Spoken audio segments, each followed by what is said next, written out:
E aí, gente, tudo bem? Estamos vindo aqui para mais uma aula de História do Brasil. Hoje a gente vai falar sobre a expansão marítima ibérica e as grandes navegações, como vão ficar elas conhecidas, né? Gente, para a gente pensar nesse panorama que a gente já está falando desde a aula passada de formação de Portugal, tá? Quando a gente estava falando desse Estado empreendedor luso sendo formado, da centralização precoce das nações no contexto da Península Ibérica por conta da Guerra da Reconquista, tá?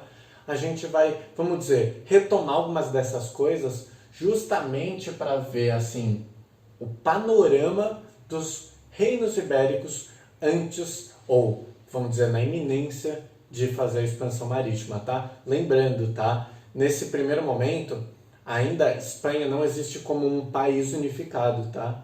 Ela vai ser a junção dos outros reinos católicos que existiam ali na Península Ibérica. Portanto, no início da expansão marítima, que vai se dar no início do século XV, ainda muitos desses reinos como Castela, Aragão, tá? Estão fazendo essa expansão marítima, mas não como a Espanha, tá? Vamos dizer, esse país vai se dar já no final do século XV, vai ocorrer, né, a unificação dele, tá bom? Já com o final da Guerra da Reconquista, que se dá em 1492, né?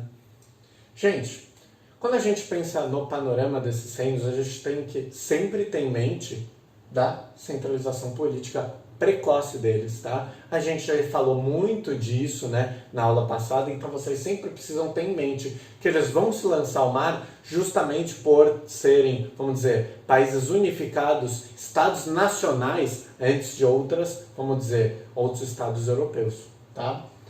Mais que isso, são elites altamente militarizadas. E por que altamente militarizadas? Gente, todo aquele contexto da guerra, da reconquista, tá?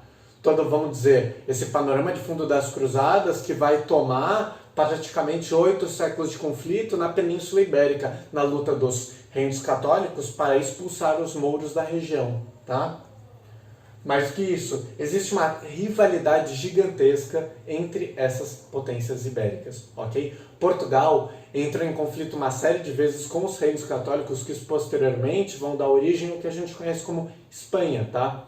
Então existe uma tensão muito grande nesse território e Portugal, para, claro, não tentar entrar em conflito com outros reinos que eles já estão muitas vezes em guerra durante décadas, eles vão se voltar ao mar. Eles preferem buscar, vamos dizer, romper o monopólio comercial ítalo-árabe das especiarias, preferem fazer um intercâmbio com as nações africanas e, posteriormente, já no final do século XV, chegar ao que a gente vai conhecer, né, como a América, tá? Mais que isso, gente, eles vão desenvolver técnicas de navegação. E é importante a gente entender aqui, gente, que esse desenvolvimento de técnicas como o quadrante, o astrolábio, vai se dar justamente pelo intercâmbio cultural com os mouros que viviam ali. Como já exprimi para vocês na última aula, estava explicando, falando sobre, tá? Essas técnicas de navegação vão ser basicamente uma de vários conhecimentos, né, que eles vão adquirir junto desses muçulmanos que habitavam aquela região, tá? Povos extremamente desenvolvidos tecnologicamente, isso a gente precisa ter muito em mente, tá bom?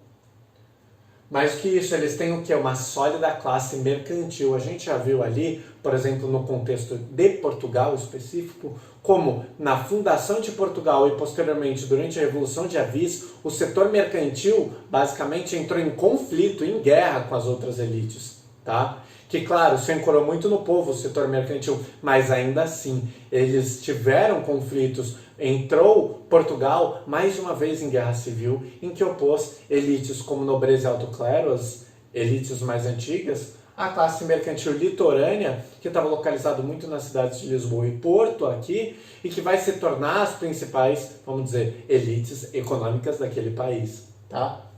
Mais que isso, a gente precisa ter muito em vista a localização geográfica da Península Ibérica, tá? Já praticamente numa saída para a Europa para outros continentes, voltado para o Oceano Atlântico completamente, tá? Eles têm vamos dizer, a parte mais próxima da África, do continente africano, assim, pensando na Europa, é a Península Ibérica, tá? Ceuta é muito próximo à Península Ibérica. Ceuta é uma cidade localizada no norte da África, um grande entreposto comercial, tá bom, gente?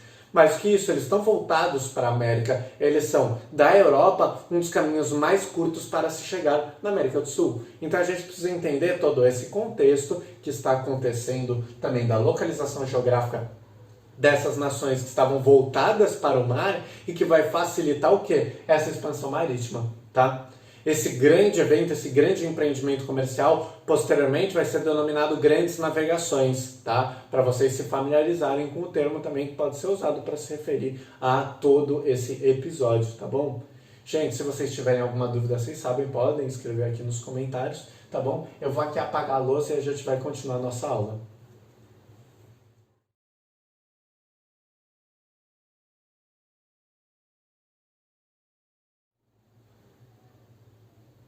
Oi gente, tudo bem? Estamos vindo agora para a nossa segunda parte da aula aqui, tá?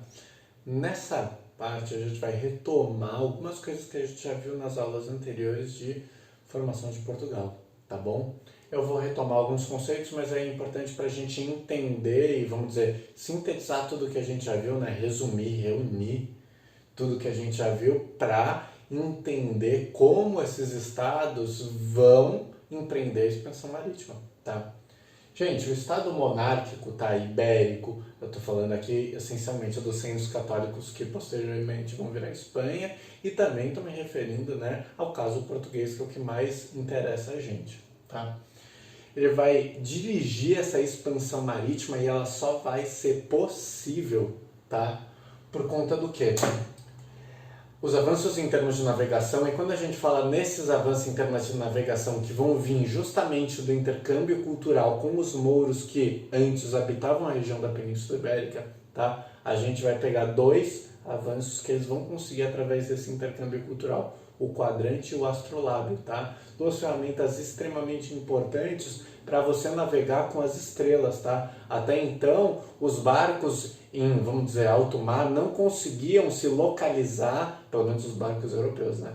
Não conseguiam se localizar e entender onde eles estavam, para onde eles estavam indo. O quadrante e o astrolábio são as ferramentas e instrumentos, né, que vão permitir que os navios se localizem e consigam traçar efetivamente uma rota, tá? Mais do que isso, vai ter o desenvolvimento da caravela também, no caso português, e essa embarcação vai se, vamos dizer, ser difundida pelo resto da Europa também ao longo dos anos. Por quê? A caravela era um barco com o calado, a parte de baixo dele, menor, tá? Então o barco se tornava muito, vamos dizer, mais veloz, menos pesado, tá? A caravela fazia praticamente na metade do tempo a viagem que outras embarcações anteriores faziam, tá? Então o deslocamento do Império Português começa a se tornar extremamente mais rápido, tá? Além dessas técnicas de navegação, a gente vai ver também a mudança de mentalidade, tá? Qual é essa mudança de mentalidade que está acontecendo? Gente, o renascimento comercial e o renascimento urbano, que a gente conversou na aula passada, eles não têm esse nome à toa. O que está acontecendo na Europa nesse contexto, vamos dizer, em termos de ideologia, tá? De intelectualidade? A gente está falando do período do Renascimento, tá? A gente sabe uma série de pensadores inseridos aí. A gente pode falar do Maquiavel, a gente pode falar do Galileu, tá? A gente pode até falar do Leonardo da Vinci, que por mais que tenha, vamos dizer, remonte em tempos mais, vamos dizer, remotos do que a gente está falando aqui, expansão marítima, ele ainda assim é um dos principais pensadores renascentistas, tá? E uma das coisas que vale muito, vamos dizer, quando a gente fala dessa mudança de mentalidade, é a valorização do humanismo. O que seria o humanismo, gente? É basicamente colocar o homem no centro, tá? Por que colocar o homem no centro, gente? Porque a gente está numa sociedade que é permeada essencialmente pelos dogmas da fé cristã, tá? Quando a gente está falando da sociedade europeia, claro. Então, é um conhecimento muito atrelado à religiosidade, à Bíblia. Não existe a valorização do homem ali, do jeito que o humanismo coloca, tá? Então, essa mudança de mentalidade vai ser extremamente importante para possibilitar, né, o empreendimento marítimo, que vai ser a expansão, tá? Mais que isso, essa legitimação temporal da igreja. em reinos ibéricos que já estavam empreendendo, vamos dizer, quase que uma continuação, ou vamos dizer, um entroncamento, um subcapítulo, uma parte do que é as cruzadas, tá bom? Uma guerra da reconquista que vai durar 8 séculos contra os muçulmanos, tá? Pessoas adeptas do islamismo, ok? Importante a gente entender que esses mouros que habitavam a Península Ibérica, expulsos pelos reinos católicos, ok? Vamos dizer, acabar contribuindo para a aproximação de Portugal e Espanha com a Igreja Católica, tá? Não à toa até hoje, né? As duas maiores nações europeias de religião católica são Espanha e Portugal, tá? Mas que isso, aquilo que a gente já falou bastante, que é a conjugação dos interesses das elites ibéricas, tá bom?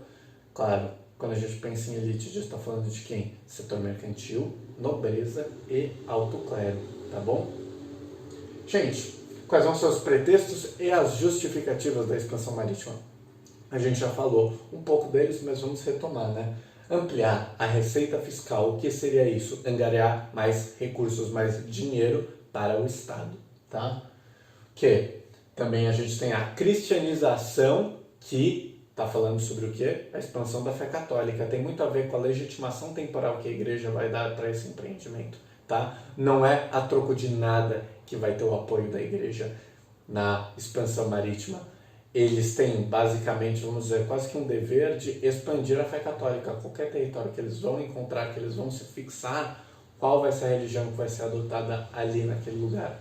Religião católica, tá bom? Então é basicamente um jogo, vamos dizer, de interesses entre a igreja e esses reinos ibéricos que vão estar difundindo a religião da igreja católica, tá? Mas que isso tem a ver também com a expansão territorial por exemplo, isso é muito, vamos dizer, presente, né, em Portugal, porque é uma nação de território, vamos dizer, diminuto, pequeno, tá? Ela está completamente cercada por outros reinos católicos que vão se fundir posteriormente no que? A Espanha.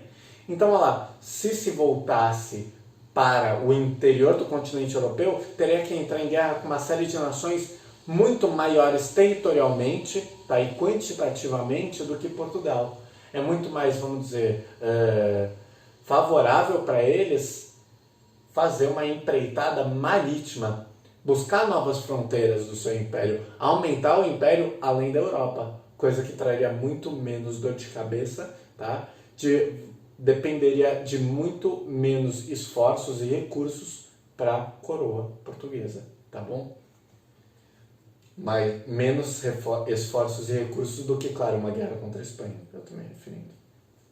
E mais do que isso, aquele imaginário tão propagandeado, né, por Portugal e pela Espanha, que é o gosto pela aventura deles. Nossa, Portugal vai se lançar ao mar porque é uma população que sempre gostou de aventura. É uma população desbravadora de territórios. Tem um livro que está presente no vestibular de vocês hoje, no Enem, cai sempre, na FUVEST está caindo, na Unicamp já caiu bastante também, que são os Lusíadas, tá? Um livro que vai ser elaborado em 1572, data da primeira publicação, né? Só que vai remontar os tempos das grandes navegações, o apogeu do Império Português, tá bom? Se vocês derem uma olhada nos poemas, vocês vão ver facilmente esse teor, esse gosto pela aventura posto ali por eles. Tá? Importante a gente entender que de todas essas justificativas, todos esses pretextos, o que vai prevalecer são os interesses materiais, tá bom? Eles querem metais preciosos, eles querem comércio de especiarias, romper o monopólio comercial ítalo-árabe, tá? É esse interesse que vai prevalecer durante a expansão marítima, tá? Gente, se vocês tiverem alguma dúvida, podem colocar aqui nos comentários. Eu vou apagar aqui essa parte da lousa, tá? Para continuar a nossa aula.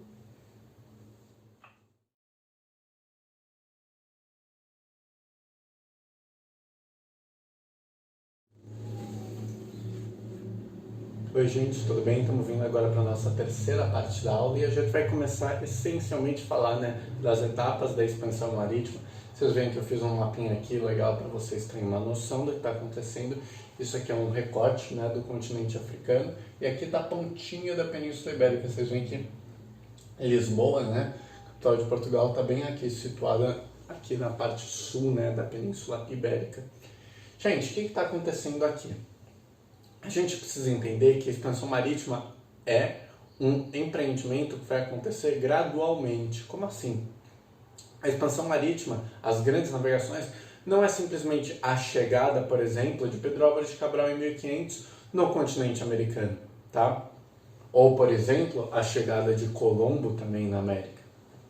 Ela tem a ver com etapas que vão se dar principalmente no continente africano e asiático, em um momento anterior ou mesmo na Ásia, né? Num momento ao mesmo tempo concomitante à chegada dos portugueses e da Espanha na América, tá? Gente, o que está acontecendo aqui? Vamos pegar como, vamos dizer, um ponto inicial ali do que a gente chama de expansão marítima, a conquista ou chegada em Ceuta, tá? A gente vê que Ceuta é uma cidade, né, uma localidade que está na região norte da África, portanto, bem próximo à Península Ibérica, tá? Ceuta é uma das cidades que está mais próxima da Península Ibérica, do continente africano até hoje, tá? E vai ser um grande entreposto comercial entre os reinos africanos e as nações europeias. Vai ser conquistado em 1415, lá vai ser efetivado um entreposto comercial extremamente importante no continente africano. Posteriormente, a gente vai ter em 1419 a conquista das Ilhas da Madeira, tá bom? Junto com a conquista das Ilhas da Madeira, a gente também vai ter a conquista de vamos dizer, ilhas bem importantes também para a economia, principalmente espanhola, que vai ser os Açores, tá? A população açoriana vai ocupar posteriormente diversos territórios coloniais dessas nações ibéricas, tá bom? E a gente vai ver os portugueses, né, ultrapassando o Cabo do Bojador, ok? Vai ser um evento também muito importante que vai se dar o início, né, da chegada dessas duas, vamos dizer, nações, Espanha e Portugal, ou em 1434 ainda não é Espanha, são os reinos católicos, né, para a parte, vamos dizer, central e sul do continente africano, tá bom? Eu coloquei aqui também mini ajuda para vocês entenderem, vão ser dois dos principais entrepostos comerciais do tráfico de viventes de escravizados na África, tá? A Costa da Mina vai ser basicamente o principal entreposto comercial que vai fornecer escravizados na época da mineração no Brasil, tá? Importante a gente lembrar desses lugares posteriormente para entender o tráfico negreiro, tá? A gente vai fazer uma aula separada de tráfico negreiro. Quando a gente vai passando açúcar para vocês, a gente vai tratar bem focado nesse conteúdo, tá bom? Por enquanto eu estou dando mais um panorama geral do que está acontecendo. Luanda também, um dos principais entrepostos de comércio de escravizados na África, tá? Boa parte das pessoas sequestradas do continente que vão vir para o Brasil são provenientes da região de Luanda, tá? Em 1487 a gente vai ver, vamos dizer, os portugueses ultrapassando o que era conhecido como Cabo das Tormentas, a parte mais sul ali do continente africano, que vai ser basicamente um lugar de intensos naufrágios dessas naus, que tentam chegar no continente asiático pela parte sul, ultrapassando a África, tá bom? Após eles conseguirem superar o que era antes conhecido como Cabo das Tormentas, Bartolomeu Dias vai renomear o Cabo das Tormentas de Cabo da Boa Esperança, tá? Bartolomeu Dias era um dos navegadores mais experientes do Império Português, aí ele que vai conseguir essa façanha. Então, em 1487, finalmente os portugueses vão conseguir o quê? Romper o monopólio ítalo-árabe de especiarias, porque eles vão se ver agora no Oceano Índico, finalmente chegando aonde? Na Ásia, na Índia, nos principais, vamos dizer, produtores de especiarias. Tá? Gente, uma coisa também que a gente precisa entender da Ásia é a chegada dos países ibéricos no Japão e China. Esse período de 1540 a 1630 vai ser conhecido como século cristão, por conta do intenso intercâmbio que vai ter entre essas nações, ok? E países ibéricos, tá bom? Importante entender que posteriormente, né, Japão vai se fechar a qualquer relacionamento com essas, como dizer, nações que estavam empreendendo ali a expansão marítima, tá? Eles vão se fechar durante muito tempo para o comércio ocidental, também com muito rechaço ao que? A introdução do cristianismo no Japão, ok? Tem um filme muito legal, tá? Chama Silêncio, que fala sobre, né, a atuação dos missionários no Japão, tá? Eles vão ser essencialmente massacrados em diversos episódios ali. A, vamos dizer, introdução, né, do Ocidente ali no Japão vai se dar no que a gente conhece como posteriormente a Era Meiji, tá bom? Vai ser, vamos dizer, a decadência dos samurais, tá? A decadência do shogunato, e eles vão, vamos dizer, inaugurar o que a gente vai conhecer como o Japão Imperial nesse momento. Mas isso dá séculos depois, tá? Só quando eles conseguirem subjugar militarmente a ilha do Japão, tá? Na China, eles vão conseguir fazer portos ali antes, mas também vão ter muita dificuldade de se introduzir no interior, tá? Do continente asiático pela China. Só posteriormente que eles vão conseguir realmente subjugar o país e fazer de lá um entreposto comercial importante para os países ocidentais, tá bom? Gente, importante entender, a expansão marítima, tudo isso que eu estou falando, a gente vê que eles estão restritos ao que? O litoral, principalmente, tá?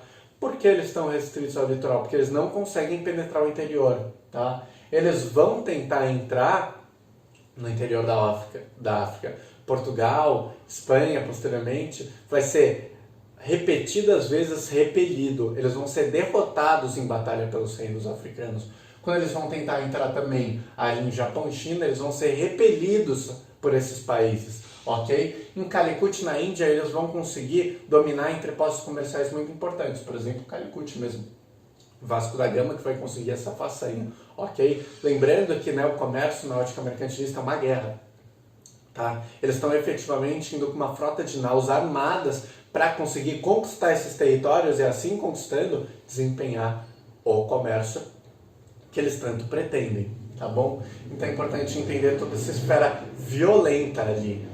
Marcos muito importantes para a ocupação da Ásia são ali 1498, que eles vão efetivamente romper esse monopólio comercial ítalo-árabe, ok? E o Cabo da Boa Esperança vai ser o início do quê?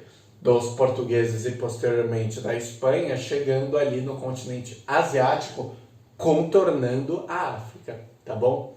Gente, eu vou apagar aqui a louça, a gente vai continuar a aula. Vamos falar da América e de como vai se dar essas trocas comerciais na região litorânea, seja da Ásia, seja da África, seja no Brasil ou na América inteira. É uma, vamos dizer, peculiaridade muito específica.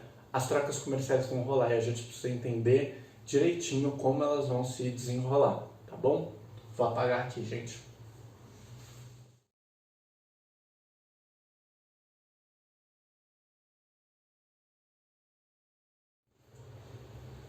Oi, gente, estamos vindo aqui para a quarta parte da aula, tá?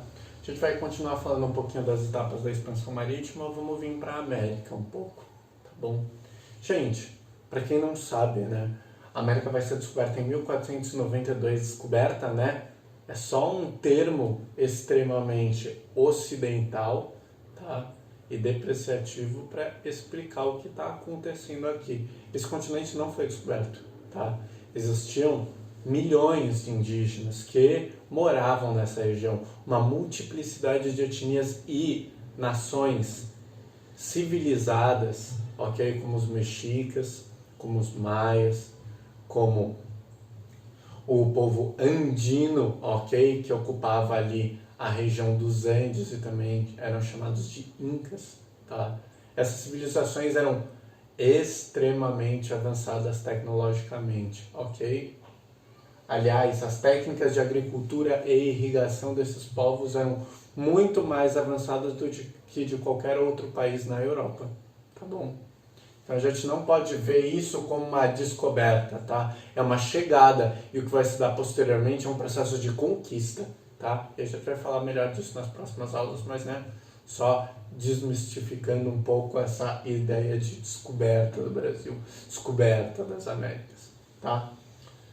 As Bahamas, que vai ser basicamente as até então conhecidas Ilhas de São Salvador, em que o Colombo vai chegar em 1492, vão servir mais como um ponto de parada. É a partir dali que eles vão começar, né, o governo dos reinos católicos que posteriormente irão ser fundados e se tornar a Espanha, ok? Esse vai ser um ponto de partida para suas expedições, para posteriormente entrar em contato também com as grandes civilizações pré-colombianas, tá?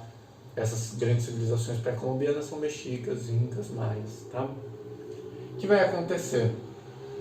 Apesar disso, ele está chegando ali na região da América Norte, América Central. A América do Sul até então ainda não havia sido, vamos dizer, explorada. O que vai acontecer? Em 22 de abril de 1500, Pedro Álvares de Cabral finalmente vai chegar no território da América do Sul. Ele vai chegar num ponto que a gente conhece atualmente como Porto Seguro, ok? E fica no atual território da Bahia. Gente, o que está acontecendo aqui? Pedro Álvares de Cabral, como Colombo, eles estão chegando e descobrindo um território que, num primeiro momento, né, eles não vão, vamos dizer, achar, vamos dizer, um grande, vamos dizer, benefício econômico para esses países ibéricos, ok? Então, o que eles vão fazer? Eles vão chegar, fixar, instalar um entreposto comercial, Cabral não, Colombo sim, tá? Eles vão desenvolver um mínimo de relações ali com as populações que eles vão encontrar, ok? Fazer algumas trocas e logo vão se dirigir para as Índias. É importante a gente entender que a empreitada comercial das navegações, elas são particulares, mas elas são financiadas e supervisionadas pela coroa dos respectivos países, tá? Então, o que está acontecendo aqui bastante, gente? Eles precisam encontrar uma justificativa econômica, como a gente já tinha falado, aqueles pretextos de justificativas, né, da expansão marítima, precisam encontrar essa justificativa econômica para ensejar toda essa empreitada. O que eles vão fazer então a partir daí, gente? Eles vão se dirigir às Índias para realizar aquele comércio de especiarias que vai trazer lucros vultosos, seja para Cabral, seja para Colombo, seja para todos os investidores dessa navegação, tá? Portanto, nesses primeiros anos, eles não vão se fixar no território, tá? Na próxima aula, a gente vai falar do início do período pré-colonial, tá? Antes de, efetivamente, Portugal se fixar na terra que vai ser posteriormente chamada de Brasil, tá? Então é importante a gente tomar esses marcos aqui como o início das relações, a chegada no continente, mas não é o início efetivo da colonização. Por favor, vamos distinguir essas coisas, tá? O que vai acontecer? Gente, esses pontos que eles vão chegando, eles vão realizar basicamente um modelo de troca que eles vão adotar em outros continentes, como a Ásia, como a África, tá? Principalmente, como vai ser feito essa troca? Como eles vão estabelecer esse sistema de trocas, gente?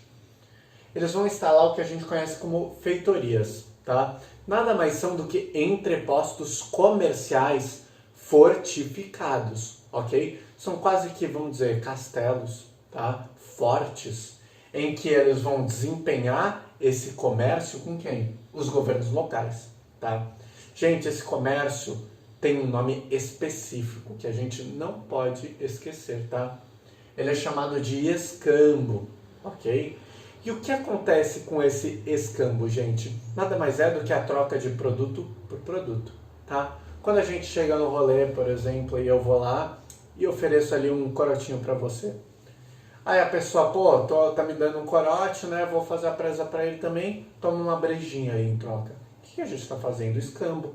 É a troca de produto por produto, tá? Independente da, vamos dizer, época, o que acontece, escambo é o nome do comércio realizado assim, produto por produto, sem dinheiro. Até porque se eu chegasse ali, por exemplo, numa civilização pré-colombiana, eu chego com uma moeda de ouro e vou dar, vou te pagar com isso, ouro, pelo seu produto, por exemplo, roupas, animais, viventes, né, pessoas escravizadas. Eles iam chegar e olhar e não iam entender, porque eles não dão um valor econômico como os europeus davam para os metais preciosos, tá? Então é importante entender a mentalidade naquela época, tá? O que é dinheiro hoje não era dinheiro 500 anos atrás. O que é valor para uma sociedade, para outra sociedade pode ter um valor ínfimo, tá? O que o ouro pode valer tudo no Ocidente, para uma civilização pré-colombiana eles podiam ver só como um adorno, como um ornamento, tá? Um enfeite. Então é importante a gente entender que antes, vamos dizer, do que a gente vai entender por capitalismo, né? Antes da gente, vamos dizer, estabelecer o que é dinheiro, tá? Essa noção era basicamente líquida, tá? Abstrata. A gente não tem o dinheiro, o metal precioso como um valor. A gente está colocando o quê? Uma perspectiva ocidentalizada, uma perspectiva moderna sobre trocas, que a gente vê numa época que sequer existia um sistema financeiro, um dinheiro estabelecido, uma moeda internacional, tá? Então, é extremamente importante durante muito tempo da humanidade, durante praticamente todo o período moderno, esse sistema de trocas, o escambo, tá? Porque muitas vezes é a troca produto por produto que faz muito mais sentido para a maior parte das sociedades que habitavam, né, o globo naquele período, ok? Importante a gente sair um pouquinho, né, dessa bolha do que é a Europa, do que é o Ocidente, para a gente ver com os olhos próprios as sociedades tribalizadas, tá? As sociedades orientais, ok? Tem uma infinidade de, vamos dizer, preceitos, características que estão ali nesse, vamos dizer, escambo, que não estariam presentes hoje. Por exemplo, quando eu vou no mercado, dou uma nota de R$100 e compro aqui aqueles produtos, tá? É diferente a ótica. Lembrando, mercantilismo e tudo isso que está por trás desse renascimento comercial que estava ocorrendo, tá? Desse início das trocas feitas em escala global, tá? A gente está vendo um sistema financeiro, um sistema monetário completamente diferente do que a gente vê hoje, tá? Então, quando a gente vai analisar essas trocas, quando a gente for analisar todo o sistema montado nas grandes navegações de comércio, a gente precisa ver com os olhos da época, tá? Porque quando a gente olha com, vamos dizer, toda essa perspectiva ocidental moderna, hoje pode parecer não fazer sentido, mas naquela época era o núcleo de todas as trocas, tá? Gente, eu vou aqui apagar a lousa, a gente vai para a nossa última parte, tá? Vamos finalizar explicando um pouquinho os tratados estabelecidos entre os países ibéricos, tá bom? Deixa eu apagar aqui.